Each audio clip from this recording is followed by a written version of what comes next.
Hey,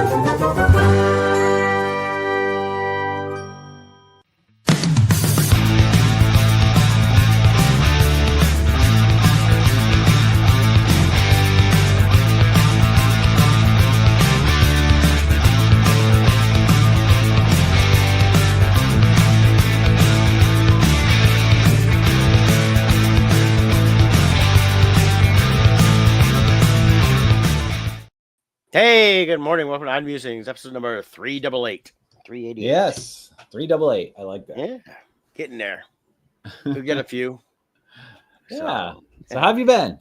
I've been doing all right, man. How you doing? I am doing well. That's good. I know I've been seeing your posts and your place is coming along great. Yes, it's coming along really good. We're crushing it. All right. Yeah, we're as we're waiting for the granite to get installed. We are now up. We're remodeling the bathrooms. So I think in 2 weeks, I think I will be fully done. And we got Kevin Minard in the house. What's up, Kevin? Yeah, real quick. Let me share this real quick. Yeah, we got some good news. Good news, everybody. Good news. It's like you gotta do like the old man from Futurama. Good news, everybody. I remember Gary Gnu. Oh yeah, Gary Gnu. With There's all the no good news like good news. Yeah, it was a great space coaster. $572. Look at that. Yeah, we got 11 backers, $572. We are $228 from the goal of $800 for the creature and creator pins. I'm gonna copy the link.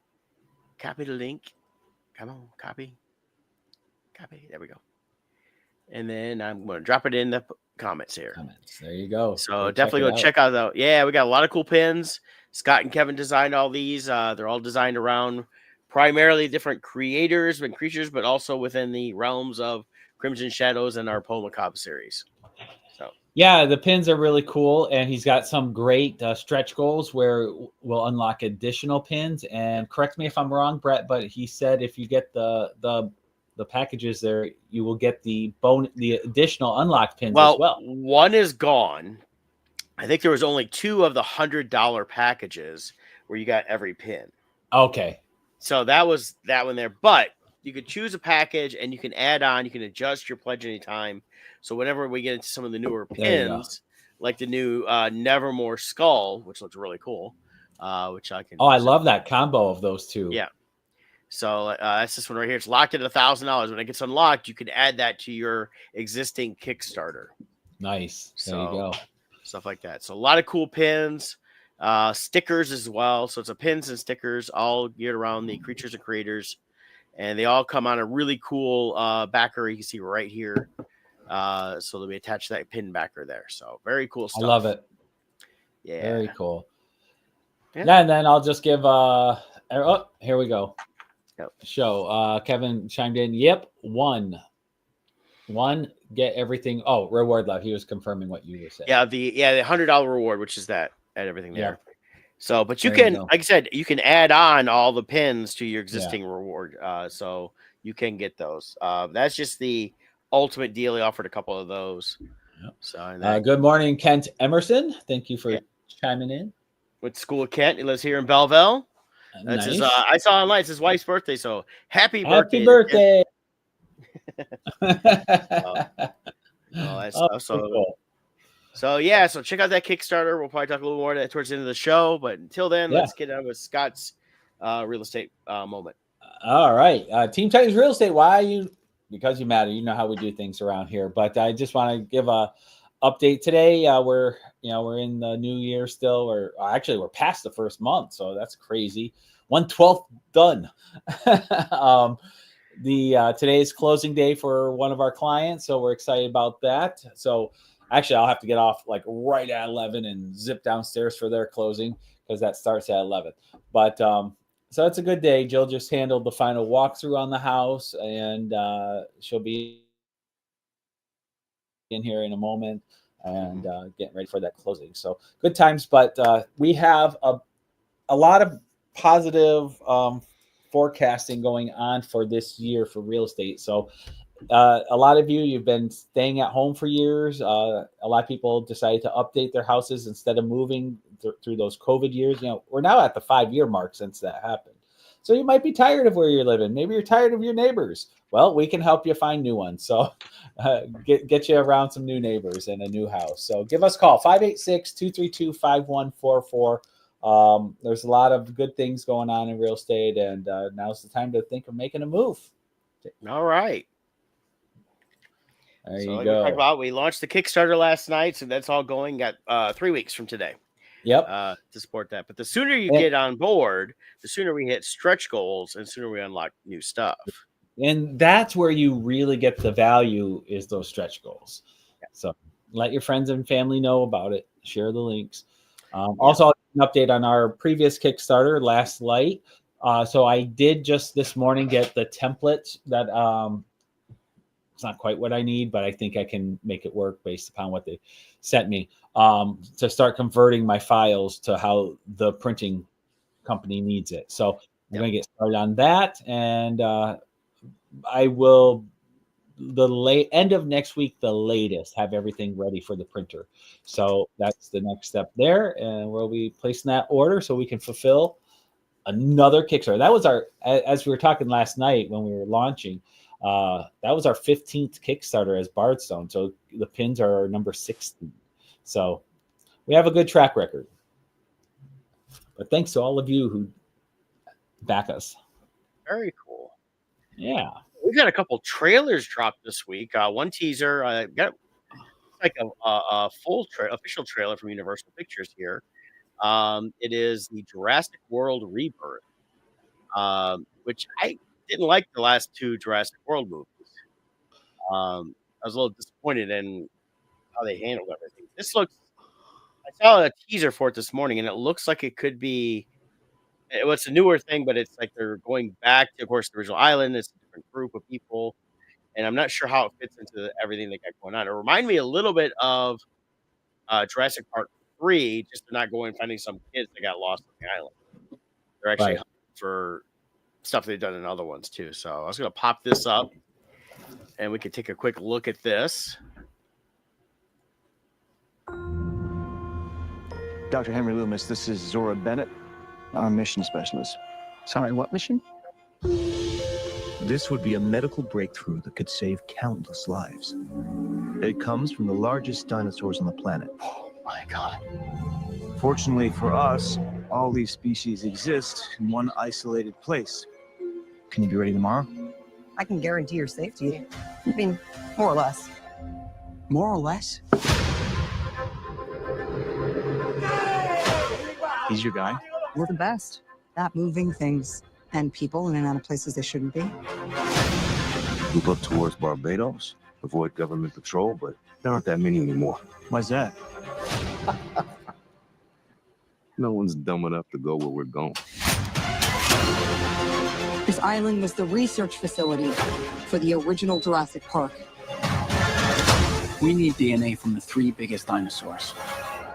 Do we have to get a sample from an egg? I suppose we could try and get it from the parent, but they're a flying carnivore the size of an F-16. Maybe we should make it quick.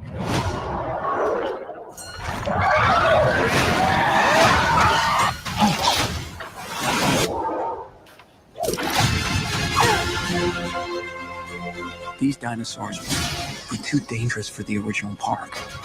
Please don't say they're raptors. They're raptors. The worst of the worst were left here. Come on! Duncan!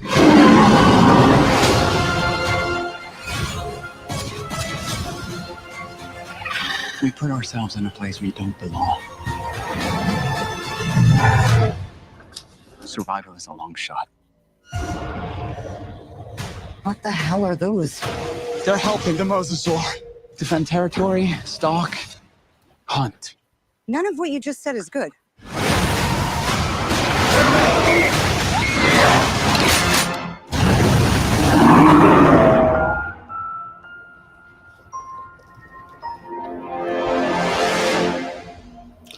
Looks good. Yeah, it looks like a nice popcorn action movie. Yeah, yeah. They need to. Oh, comment. All right.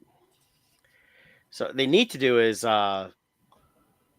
give it a couple years and reboot and do a faithful translation of the original book. Mm-hmm.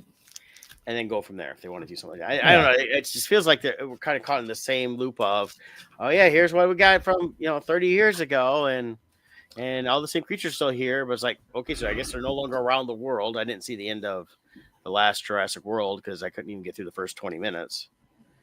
But, they definitely have to get away from the storyline that they were going down with the other one. So Jurassic World started good. The first one was good. It's that second one and you find out, it's about him trying to get something.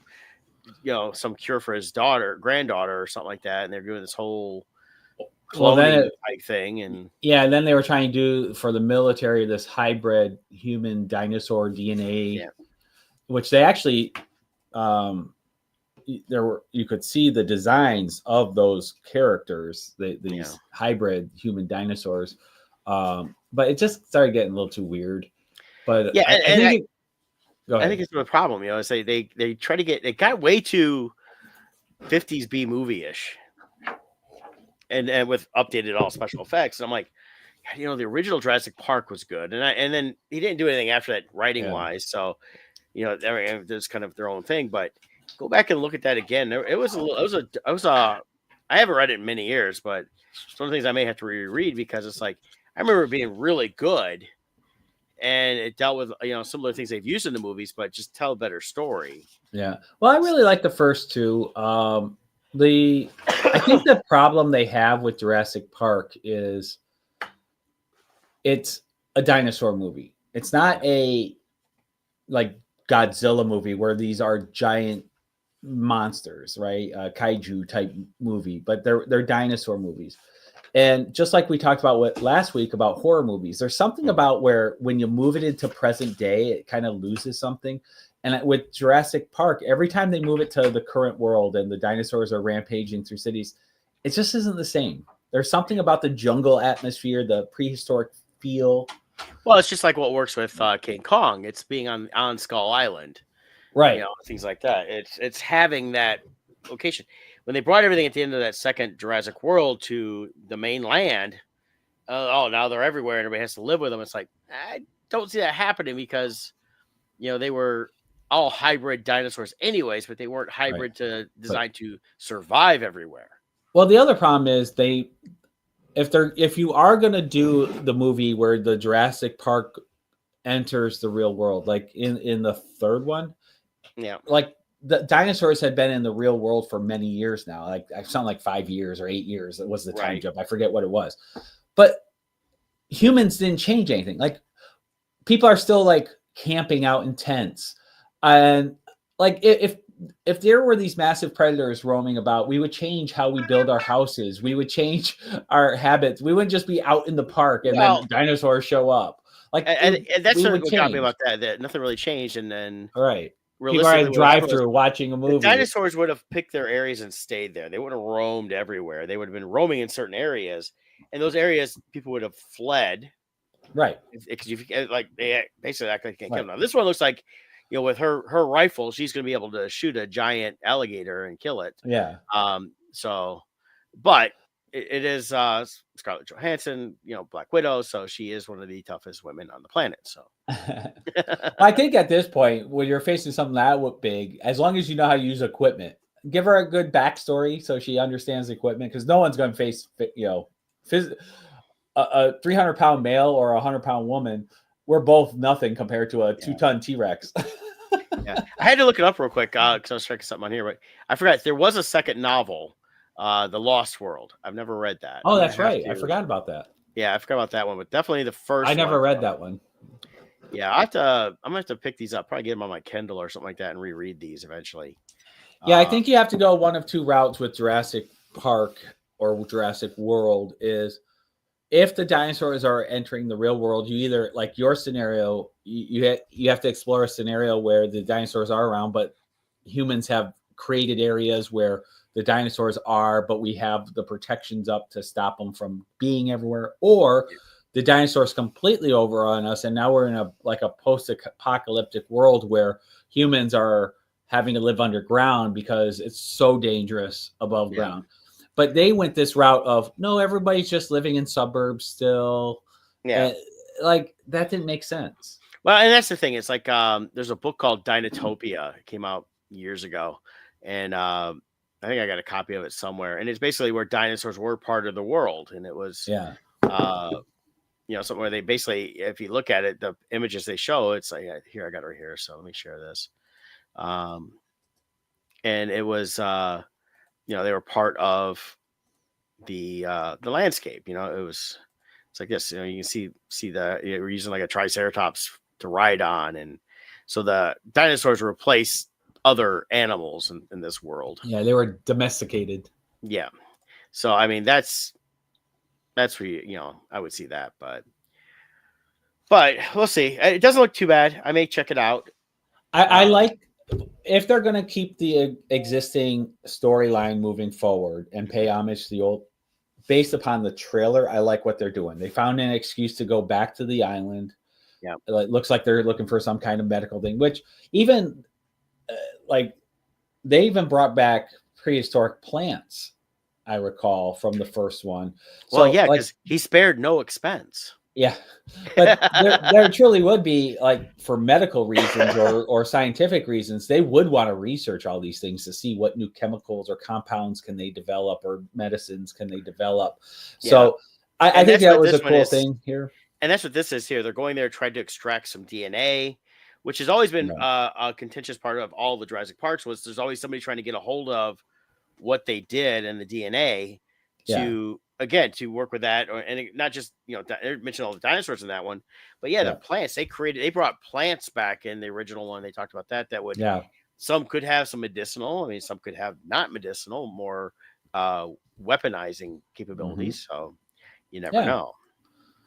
So well, based on the trailer, I'm looking forward to it. I'll definitely check it out unless it completely implodes once they but it's not a bad cast. I mean, you got Scarlett Johansson. I like Scarlett a lot. She's really good, and she can handle the action as we saw through all the Marvel movies. Right. And then you've got Mahershala Ali. Then Jonathan Bailey was the main guy there. Rupert Friend. A couple of these names pop up here and there. I've seen different things, so it looks like it's a good cast. So Jonathan Bailey is the guy, the main male there. Yeah, he's the paleontologist. Yeah. There was another guy. He looked like Orlando Bloom to me. Who was that guy? That one has got to be maybe one of the. It's just one of the side people that's part of the team. I guess. And then Mahershala Ali plays that Duncan Kincaid. Okay. So that should be pretty good. But I like Mahershala. He's a good actor too. I think if we're lucky, it's directed by Gareth Edwards. The script was it says from a script written by Michael Crichton and David Koepp. So I thought Crichton passed away though. Gareth Edwards. Yeah. Wasn't he associated with the Star Wars movie? Then he, yeah, or was he Rogue One? I think he was Rogue One, wasn't he? Was he Rogue One? I think. I remember he was. What is he? Yeah, Rogue One. Yeah, he's Rogue One. Rogue One. Okay, cool. Yeah, well, he definitely knows how to handle action. Yep, and he's doing the Rebirth. He did do The Creator, which it turned out to be kind of a blah. That felt like somebody wanted to do a college kid wanted to do like an artsy fartsy sci-fi, and it just fell.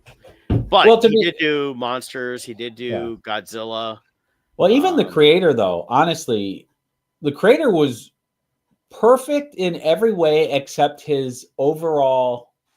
The story was like all the elements were good, but he didn't find the voice. Like when he worked under Star Wars, he had to fit their structure. Like if he took the Creator story and visual everything about it, but put it in a Star Wars storytelling formula, it would have totally worked. The music, like he made poor music choices, I thought. Mm-hmm. Scenes that were high, that should have been very high energy, he would like slow down. That's where I think he went wrong, was in that vision he had. But visually, it was gorgeous. No, he shoots a beautiful film. Him and his DPs and all that stuff. They do a great job on that. But storytelling is where it lacked. Yeah, so I'm hoping the structure, just like how he was able to take his efforts in a Star Wars world and make it work. Hopefully, by fitting the rules of Jurassic Park, he'll make this one work. Hopefully, that's what it looks like. So yeah, we'll see. We'll have to see. And then we had another great trailer. Yeah, this one I am really excited for. 4 is the key word. Where'd my StreamYard go? There we go. Add to stage. I switched over to YouTube before it's too soon. Okay, here we go.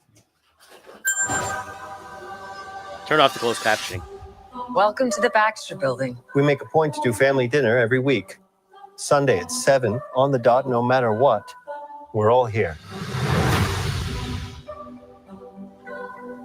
Herbie, how's that sauce coming? Yeah, I'll be the judge of that.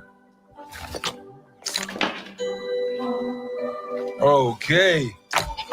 Okay, is this guy good or what? I want to add a couple cloves of garlic. Not because it's not delicious, I just want to add a little bit of zip, okay? T-5. Before we went up the first time, you couldn't turn invisible. Ben wasn't a rock. The best pilot in the world right here. Yeah. Best looking, he means. And Johnny never caught fire. Ben has always been a rock. Johnny is Johnny. Hi. And I am right here. Whatever life throws at us, we'll face it together.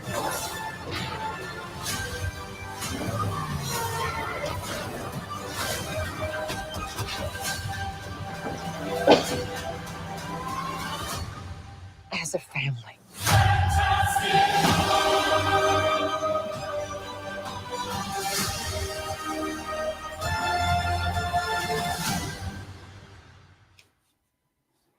I think it's brought to you in Phantasmavision. Yeah, that looks good.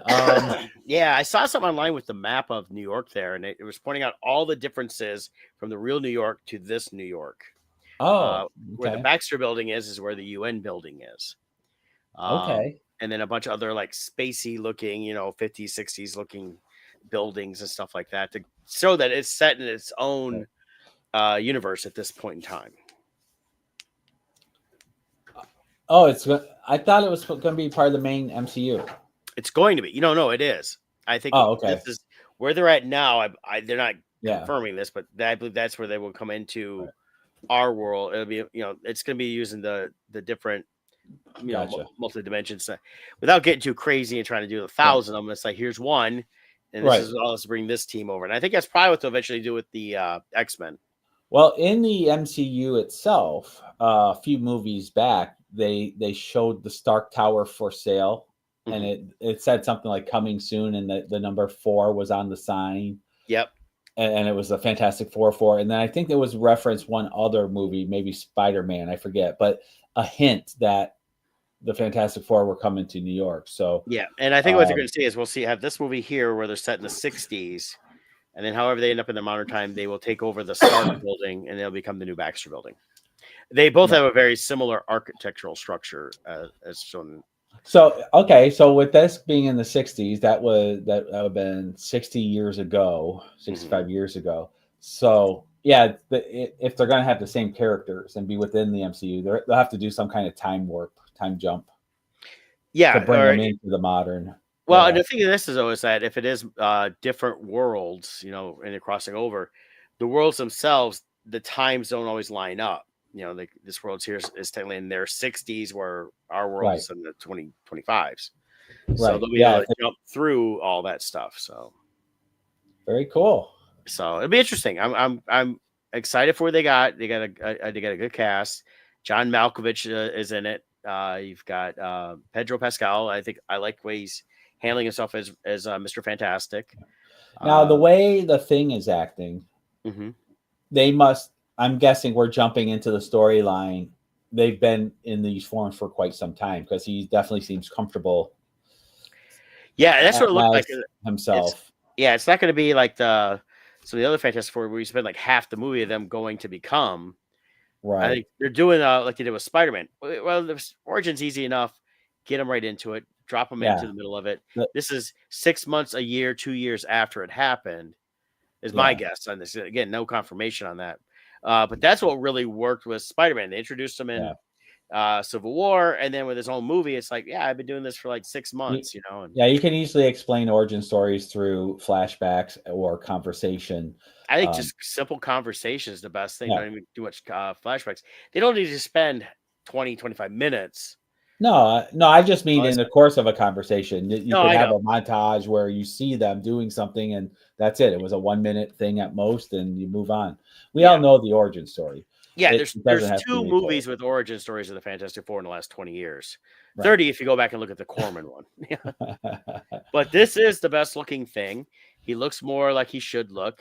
And I would argue it's probably not even final there. Because this is a pre-teaser trailer. Yeah. I have a feeling between now and the movie release, he'll look even more realistic. Yeah. But yeah, they're using like they did with the Hulk. Yep. And I think it's perfect. They can get the size and stuff like that. You get the actor given the performance with all the motion capture and all that. So that way you get everything you need around that character. And I like that they're showing him, and then they're showing him with the trench coat and the hat, which is something the thing was always brooding because he is the Thing, and it's like people like him, but they also hate him. He's a big rock guy, and he always just feels lost within the world. So yeah. So the other thing to point out too, because I've seen a lot of comments about it, people don't understand the size of the Thing. A lot of them are commenting in the picture, he's like the same height as the other people. And he's not meant to be, he's always been much smaller than Hulk. Hulk is a much bigger character than the Thing. The Thing is, I just looked it up on Marvel, is only supposed to be 6 feet tall. Yeah. I think a lot of people expect him to be 8 feet tall. He's not. No, because we've seen some of the comics where like Hulk versus Thing, and they were both, same size. Yeah. I mean, but realistically, even the Hulk, while he was bigger, wasn't no big 18-foot massive guy. They've made him bigger at different times, but originally he was just a little, again 6-7 foot. Wasn't. Yeah, in modern times, from MCU, depending on the movie. Actually, this was an interesting analysis. His height has been shrinking. He was about 8 feet tall in the first Marvel movies that he was in with the MCU, and he's down to like 7 feet tall in the later ones. And they were speculating, like, is it because he's become less angry through the movies? Like when he was, because he grows in relation to his anger. Right. I think it's part of less anger, as well as when you see Endgame, it's also more of a balance between the Banner and Hulk. So right. So in there, I believe they estimated 7 feet tall for Endgame. Yeah. So. And that makes it. And Marvel's really good. They've been really good about those little tweaks that people aren't necessarily going to notice, but are there. Right. So yeah. So I'm excited for it. I can't wait to see a full trailer probably in the next couple months. It comes out while Kevin and I are in San Diego. So they're probably going to do a big thing like they did last year with the Deadpool Wolverine screening with cast, stuff like that. So I have to watch for that to try to see if we can't score those tickets. Nice. That'd be cool. So yeah, here we go. The Thing is supposed to be 6 feet tall and 500 pounds. Place solid, dense rock. It's all muscle. Yeah. But yeah, I'm looking forward to that. Yeah. So yeah, we got that, and then we'll see how Captain America is. I'm optimistic. I'm liking what I'm seeing so far. Of course, with the Thing, if you want to get a little more information, go watch Mallrats. When Brody talks to Stan Lee, he talks about the Thing's dork. That's right. Is it rock? Well, of course it is. Well, actually, I think Stan Lee said that's a superhero secret. and so I don't think we mentioned it. Also, here, let me put that back up. I'll do this still screen here. I think this is what most fans are excited about. Oh, come on. There. Oh, yeah, Galactus. I mean, they're doing it right. You can see it right there that they're doing it correctly. Yeah. It's not a stupid cloud. That's what killed the Fantastic Four Silver Surfer movie they did almost 20 years ago. Right. And they killed it because it was just a cloud. It made no sense. Yeah, at no point, I don't think ever in Marvel comic history was he a cloud. No. So here they're doing it right, and you can see the scale of the Statue of Liberty there. So he's out in the distance, so he's obviously very large. Yes. So yeah, this will be cool to see him make his proper movie debut. Yeah, yeah. And I was just looking up some height stuff. Like Galactus is supposed to be 28 feet 9 inches and weighs 18 tons. So I mean, there's been different things they show him, like eating. Well, he's definitely taller than 28 feet here. Well, yeah. If the statue, how tall is the Statue of Liberty? Well, of course, this is behind him and how far away it is. Of course, you're looking at force perspective here. So yeah. Oh, he could be in the air flying too. Yeah, he probably is. Yeah. So, but it'll be interesting to see how he does. Compare when they actually have him on, we get him on full screen and stuff like that. So, yeah, very cool. But excited about it. It's a great, it's a better direction for Marvel than they were doing here recently. So, yeah. Well, there's too much money involved in correcting the ship. They're not going to let they're not going to. They got to fix it. Right. They can't let things go on the track of what's going on. Yeah, that's the thing is they originally were saying, oh, we're just going to kind of do whatever. This is almost 5 years ago now. It was like, we're just going to do whatever and see what sticks, basically. It's like, no, that doesn't work. You need a direction. You got to go with it. Mm-hmm. And we got one now, since they changed the storyline again because of the actor that was playing Kang, but which I saw he's got a new movie out, I guess, since his conviction for domestic abuse. But yeah, that whole King storyline, nothing against the actor. It just really wasn't going anywhere anyways. It's not a good storyline. So the real question is, though, will Mole Man make an appearance in the Fantastic Four? That is the speculation on the John Malkovich character. Is it? Is he Mole Man? Is he a different one? Because he was the original villain in the first Fantastic Four issue. Yeah.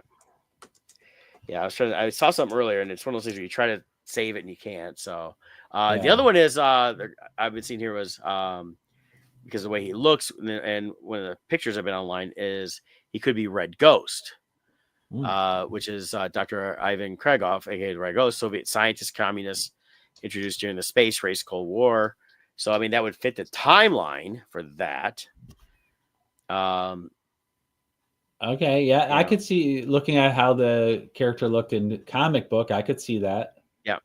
So, and it could be Mole Man, they're saying. It could be that character.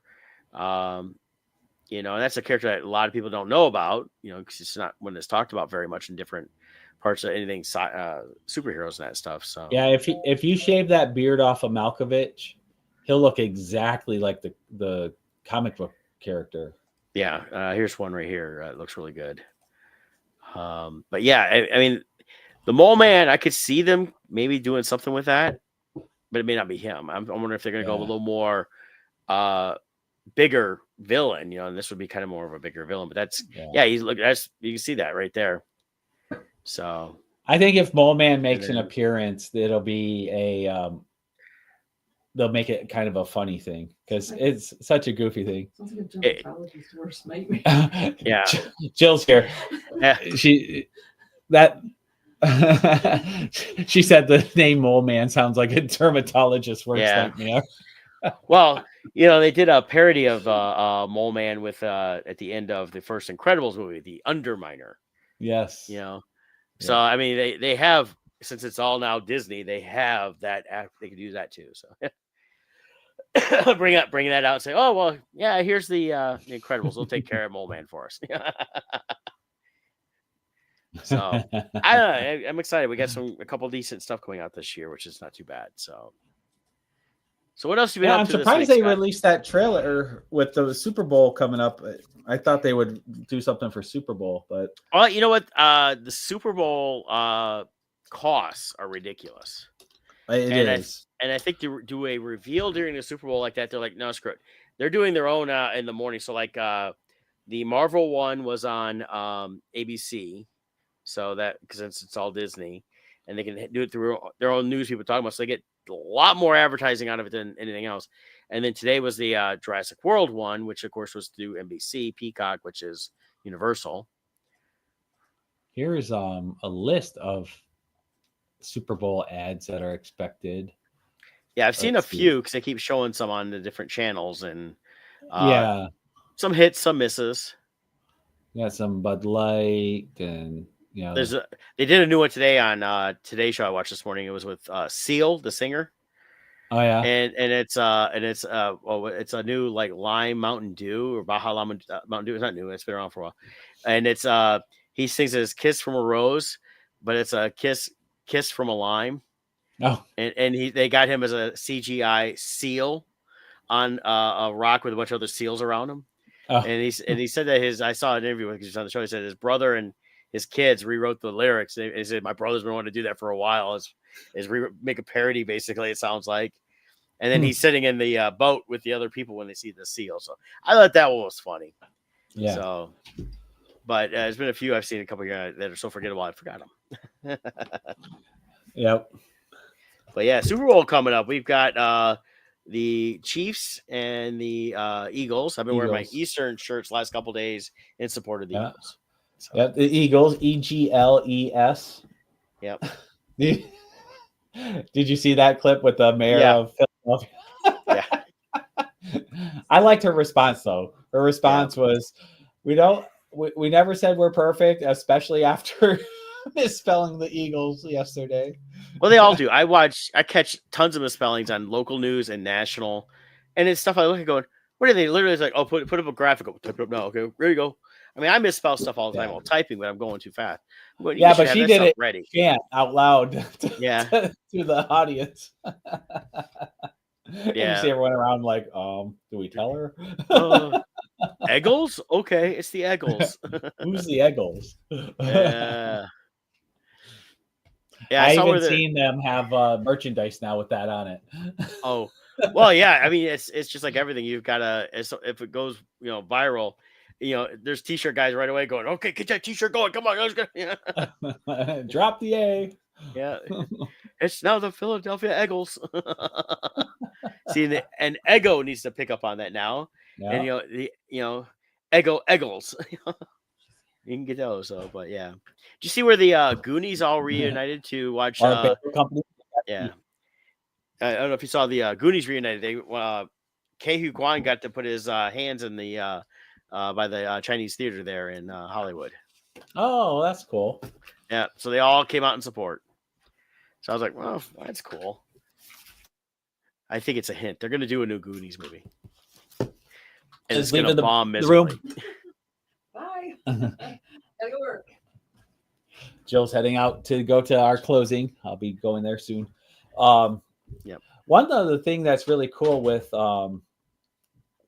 you're talking about the reunion there is a lot of stars are getting together to do podcasts, rewatching their old series together and then commenting through it. That's been a fun thing too to watch on different things. It kind of really started with the Danielle Fishel from Boy Meets World. Mm-hmm. Her and the Sean character, I forget his name, actor-wise, started doing it several years ago, and now you've got a couple different ones doing Full House. Yep, and I've seen The Office. What's her name? Pam, and the one that was dating Dwight for a while. But them two, they do a podcast together reviewing episodes of The Office, and that's a fun way to do things. Yeah, I think it's a neat thing. You could actually put the episode on, I guess, if you have it, and watch it with them, right? And then or just listen to them talk about the episodes, which is a lot of what they do. I think it's pretty cool. It's like I was just pulling up a quick one here. There's a Talking Sopranos one. I know there's one with the two kids, the James Gandolfini's characters' kids. They talk about their experiences throughout that and talk about the episodes and stuff like that. Yeah. But there's another one out there called Talking Sopranos. I'm not sure who's in that one. It's on iHeart. But like there's Fake Doctors, Real Friends. That's the Scrubs one, and it's got Zach Braff and right. And Donald Faison, and so they talk about everything with that. So you're gonna get these like inside stories. Of, I remember when we did this, and this, and then let me see, it was Parks and Rec's got one, which some of these shows I just never cared to watch in the first place, so I'm not gonna listen to the podcast. Right. And then some are just like I like the show, but not enough. Like there's a Good Place podcast as well, and stuff like that. But there's a lot of different ones out there that they're all starting to pop up, and part of it is it's big money. It's like on my Sirius, Conan O'Brien has a channel on there, but he's been doing podcasts now the last several years. And he does one called like Conan O'Brien Needs a Friend, and he brings on a celebrity, and then they talk for an hour. And then he has Conan O'Brien Needs a Fan, so it's actual fans that he talks to as part of it as well. And then they do a few other ones and stuff like that. Well, and it creates multiple income opportunities for them because you got the income from the podcast itself, but then that 1 hour long podcast, they chop it up into a ton of little 1 minute segments that they throw out as all these reels that they monetize, and they get so many views on those little clips also that they make good money on those. Yeah, and that's I think it's if you can make it happen, it's great. It's things like that. But it's like, here's one I was looking through. Is Mark Paul Gosselaar does Zach to the Future. Yeah, Saved by the Bell with another guy, and then it's not part of the thing. And then what is it? Beverly Hills 90210 Melrose Place. They got ones that look back at that. The Sopranos one is really taking a lot. I've seen a few different ones pop up with the Sopranos, and then Gilmore Guys. So they must watch Gilmore Girls are fans of the show. Okay. And then of course that It's Always Sunny in Philadelphia, which I've never watched. I'm aware of the show. It's been on for a long time, but they have an Always Sunny podcast, which I've heard about quite a bit. And it's got from the creator stars, got like Glenn Howerton, Charlie Day, and Rob McElhenney talking with them. I've only watched a couple episodes, and I liked it, but for whatever reason, I've never really watched it. But online, I see the little 1 minute clips all the time from the show, and I laugh my butt off on it all the time. So I don't know why I haven't gotten around to watching some of these shows. The clips I laugh at, and I go watch the show, and I don't laugh. And I think it maybe just those little segments are better. And then when you got too much going on, it's just like, okay, So, but like the Pod Meets World, we talked about stuff like that. I think I think it's cool if you're really into those shows and getting insight into them a little bit. And you go back and watch them. I like good podcasts like that, where actually it does. And that's why people like Odd Musings, because we talk about the crap we like. That's right. So, but other than that, I just been, I did start watching School Spirits on Netflix. Okay. Came out on Paramount Plus. I finished the first season. It's like 8 episodes or something like that. The premise is Peyton List from Cobra Kai. She plays the main bad girl of Cobra Kai that kind of is now good or whatever, but you recognize her from that. She's popping up in a few different things here lately, but I didn't realize she did that show.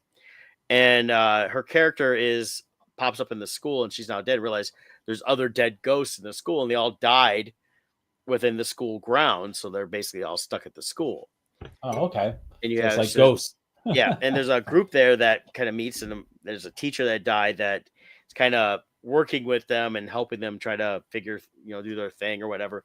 But the whole thing is surrounding a mystery of how did she die? There's no body. Where's she at? Something like that. So that's the whole premise of this first season, is learning this mystery. And now you learn what happened at the end of the first season. I'm not going to give any spoilers on what it is. And it leads into the second season. Okay. But you do learn a little bit about the different ghosts and their backstories, and each episode kind of different things. There was one where they did a thing around homecoming, and one of the ghosts has been dead for almost 40 years, died playing football. He's a football player. And the thing is, they can interact with the real world stuff, but it's not really the actual stuff. So when they touch it, it comes into the ghost world, but the real one stays there. And then when they do it, if we're done with it, they throw it away, then it eventually just resets where it's supposed to be at. Which I found very interesting. And they still use all the doors and stuff like that. So they don't like just float through everything. And like on Ghosts, where they just walk through the walls. And so they still have to, it's like even though they're ghosts, the real world and the ghost world is all one, and they have to still interact a certain way. And they still kind of feel a little bit, sounds like, things like that. But I found it very interesting. Not a bad little watch if you look for something to watch. I've been trying to find just something to watch that isn't too heavy or too much. And I was like, oh, that's good. And so the Paramount Plus has got season 2 already started. And they dropped the first 3 episodes, and then they're doing 1 a week until it's done. So speaking of Ghosts, the new episodes for this season started back up last week. So that's back up. So we watched that. I saw that last week too. I still love that show. It's just such a fun show. It's the perfect, it's like the older school sitcoms. It's just fun week to week. It's not this grand overarching universe they're creating. It's just fun, and it's a nice, and that's why I like hard to watch. They're dealing with all their stuff, what they're doing, everything goes in from there. we learn more about the backstories of the ghosts, which helps. We get more things there. This last week, dealing more with the restaurant that they want to open up on the property. Mm-hmm. And basically everything they're doing, though, it's like they're barely getting by for this house and everything else.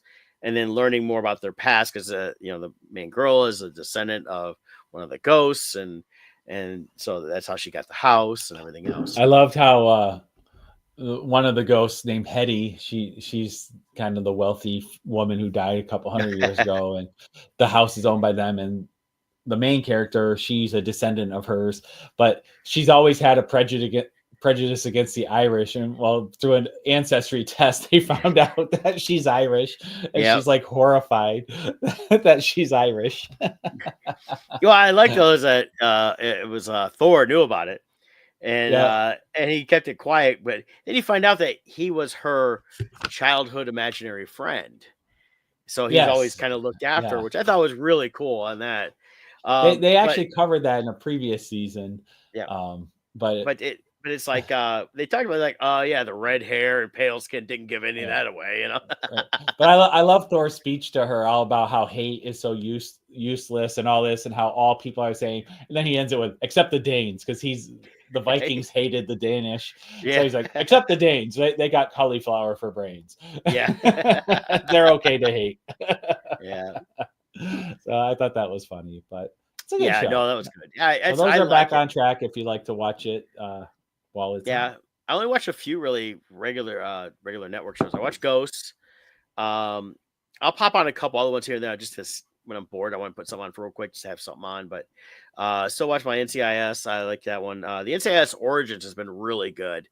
What I like about it, it's not just the origin of the Gibbs character, because we pretty much know all about Gibbs. It's really about everything surrounding him, and the Franks character, which we knew from the original series. The guy playing him, one, really resembles the Franks, which you would think he would look like at that age. And we're getting a lot more of his story and backstory too, tied in with the other ones. That's cool. I like how they're handling it, because it's not just all about Gibbs and following him. They go everywhere on this. So, and it is Gibbs kind of as an older person telling the story. But he's not constant overly. He's like beginning and end he talks, and that's about it. So, but if you like NCIS, the original one, I would say check out Origins. I think it's a couple times here and there, a little slow, I thought, in terms of the storytelling, but then it really gets going, and you get the cases, but then it's all tied into other stuff that you're dealing with too. Yeah. So I saw an interview recently with Mark Harmon, and it's one of those things but you kind of forget. I forgot he's married to Mindy from Mork and Mindy. Yeah. Because they asked him a question about her, and that's why she came on during the last season. He was on NCIS. Oh, okay. She came on and was with and played a character on that. Oh, very cool. So has she done acting other than that? And she's been retired for a long time. I think she's not done a ton. I think she's getting back into a little bit, but not much. I was trying to see here. She did a couple movies, did a documentary on Robin Williams. I remember she did My Sister Sam was a big one, because that one was where the actress she was co-starring with passed away. Yeah, the last thing she did was at NCIS, a couple episodes. She had like 7. She did a few other episodes here and there, and 14 and 2016. But the last thing she did really was a TV movie in 1999. So okay, so she really hasn't done a ton. So. That's funny, because in my office here, I have a high def TV or a high def antenna thing, and you get like weird channels and that replay a lot of old stuff. And one of them plays a lot of Mork and Mindy. So I've been watching that recently. It's so funny how that show was like a lot of that stuff. I think because I was so young when I watched it, I didn't realize how sexualized a lot of it was. Oh yeah, I mean, you go watch some of the stuff now, because especially Robin Williams, especially when they had Raquel Welch on it. They were these alien women from a women planet, and they capture Mork, and like it's like all this bondage stuff. I'm like, what the heck? I watched this as a kid. There's a lot of stuff back then that we all watched as kids that they would never fly today, because someone would be protesting and offended. Right. So. It's just I saw something. It was one of the cartoons. Oh, It was an old Warner Brothers cartoon. It's with the dog singing, and people in the audience like trying to get him or whatever. And the one guy shoots pen ink at the guy, and so he starts singing like a minstrel black singer. And then another one did or hit him on the head with a cymbal and became Chinese and had the robes on and everything and started looking like Chinese. All that stuff would have been like, oh my god, we have to ban these forever because the racial tones on a lot of that stuff would not fly today at all. Right. So, but it's like, well, even like you go back to the shows like the Jeffersons or Archie Bunker and all of them. A lot of those I don't think would be allowed now. Well, it's the thing with it, is they dealt with racism in a way that they made fun of it, and it was the right way to handle it. And they did introduce things that people would get offended by. That's only because they're not paying attention to the entire context or paying attention to a word or two. And that's where people nowadays, especially younger people that don't understand, it's like, pay attention to the whole context of what they're saying. Yes, you're going to hear certain things, but it's not necessarily a bad thing. Yeah, they're dealing with that type of issue, racism, by coming back at it in different ways. And that's the way, like, the Jeffersons handle. I mean, the Jefferson or Sanford and Son, like Kent says, there's a lot of stuff there, they wouldn't do today. But it's you look at it, it's like the Jeffersons, very groundbreaking show in a lot of ways, not because it was just a black couple that made it, was living up on the east side of New York and had money and stuff like that. But you had a couple that was an integrated couple living in the building with them that were friends with. We saw them all the time, and they didn't hide the fact that they were married or any of that stuff, And you had other people coming in with different things that brought in different aspects of dealing with race in different situations. Yep. And that's where comedy is most powerful. Is it allows you to tackle difficult topics, and also like things like Star Trek too. They were able to tackle difficult topics in a context that allowed it to be spoken without it being preachy. And you can form your own opinions or whatever, but it tackles the topic.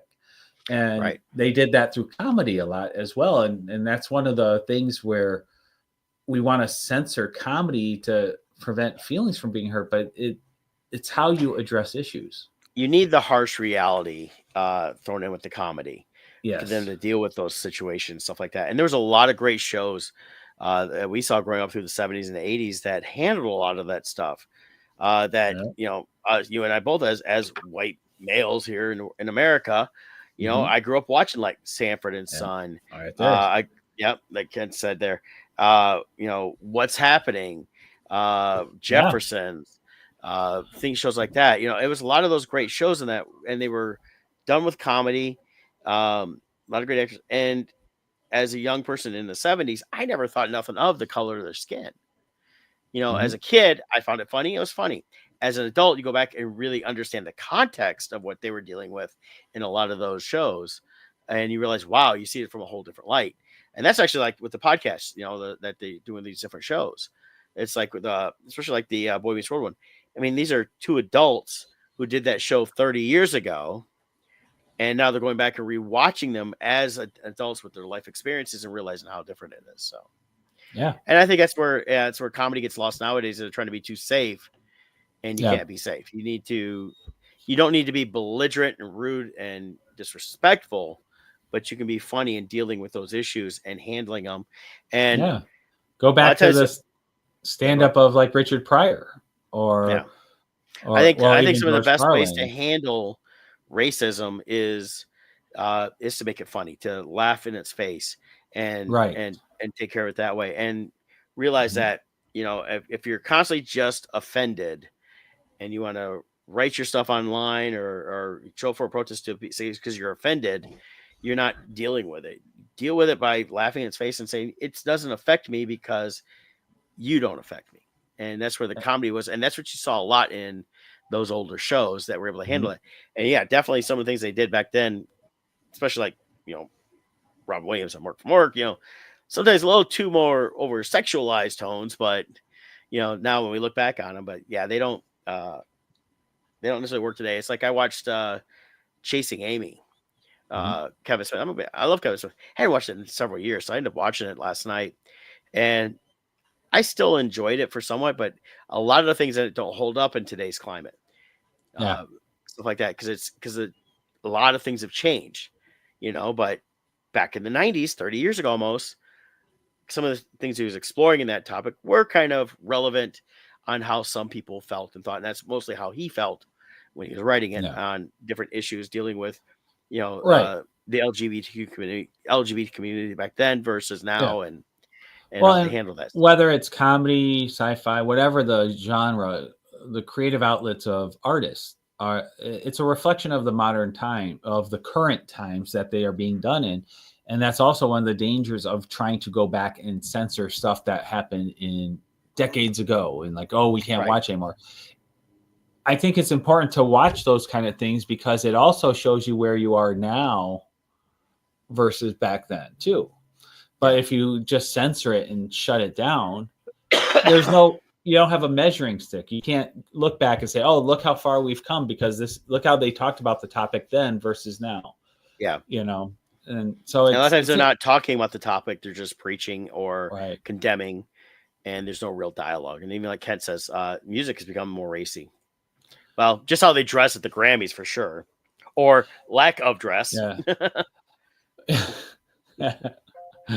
Yeah, that was just a lot of pathetic people begging for attention. That's what all that was. Like one guy I saw on the news critiquing it said he felt he was at an OnlyFans convention. With the way everybody was, it's like, what are they doing? I think it's it didn't feel like they respected the music. They just wanted everybody to admire and adore them and throw money at them. So, well, I think that's also though a sign of where the music industry is. People used to make music because they loved making music, and then they would go out and they would start from the bottom and build a fan base, and they would write their songs, they would tour, all this stuff. Now it's manufactured. A team of people write a song and give it to somebody, and that person isn't singing about something they've experienced or whatever. It kind of been doing that for a very long time. That started really back Motown, and even just before that. There's a lot of different manufacturers. I mean, look at different people that came out as singers later on. We're doing that too. I think part of it now is like I said, it is the manufactured. It's even though music doesn't sell as a physical entity like it used to. It's all about getting people to either watch it online or when they have tours, being able to sell out arenas. And that's why you also find out like when a group like the Black Eyed Peas canceled their residency in Vegas. One, they don't have Fergie with them. Two, is nobody really cared. They're not relevant anymore, and nobody really, they were big for a minute. They were not legendary big. Yeah, but you go back to the bands from the 70s and 80s, AC/DC, Guns N' Roses. They're going into the 90s. Those are the ones that really last. Still sell out. Yeah, and those are the ones that really last. But they did write their own music, and they did do all those things. And that's where all these singers, you get these people come out, and they're making a lot of money. But again, a lot of it is just, it's all within the industry itself that's just making it happen. And most of the stuff, I look at stuff going now, and it could be age with me too, but it's like, I look at some of the stuff I listen to and go, nah, but I still like bands. And that's why last week, Kevin and I, we met up in Flint and went and saw Filter. Local H was open up for them. Nice. And, the lead singer from Filter, they're originally from Michigan, you know, and he come out, we're the rock band Filter, and there's 1,000 of us in this little venue. And it was great. And because why? They write their songs, they play the music, stuff like that. This, pre-made music, stuff like that, it's you see a lot of these bands out there or groups do. It's like, or just the different gimmick stuff. It doesn't work for me, but. Well, I think also the younger crowd, music has become, when we were growing up, music was at a premium. Like if you wanted to hear something, you had to make something with a certain, like if you made your own mixtape, it's like, well, I can only fit 20 songs on here. And then you were like diligent about what am I going to pick? What are the 20 songs that mean something? Or even bands, they were limited. Now, well, I can carry 1 million songs on my phone. And so they don't appreciate an individual song. I don't think they do as much now, but if they want to understand, if they want to appreciate that, go watch the movie High Fidelity with John Cusack. Yeah. And even though it was in the early 2000s, he still made mixtapes in this thing and showed him going through his album collection to put together a proper. And it talks about what that was, and people would do that. It wasn't just about I like these songs thrown together. A lot of times, a mixtape was very personal. That or like a song you wanted on your mixtape. Remember having the recorder, you have the radio on and you're waiting. And then like you have to hit record and you're recording on, and of course then the DJ would be talking through it and you're like, shut up through the opening. But it took a lot of work to create a personalized music collection. So those songs meant more. Now, well, I have a million songs on shuffle and whatever play. It's almost like they just have it on for white noise. I think a lot of that's what that is. So yeah. But so, last thing before we sign up, because you got to go. Yes. With music being racy, Kent, we grew up with 2 Live Crew, Me So Horny, so it's been racy for a long time. Or you go back like Bruce Springsteen. Pete Holmes has a little comedy thing on it. It's like, hey, little baby, is your daddy home? Yeah. Like it's like, whoa, what is going on here? Well, in the 80s, they had She's Only 17. Yeah. There we go. There's a lot of those. The age viewing of age was different. Yes. Still trying to figure out how dirty that Purple People Eater song was, though. Yeah. Hey. All right, man. Hey, we'll catch y'all next week. Scott's got to run. I'm going to run. And we'll have some more fun. Maybe we'll talk some more music next week. Who knows? Running away. All right. See y'all later. Bye.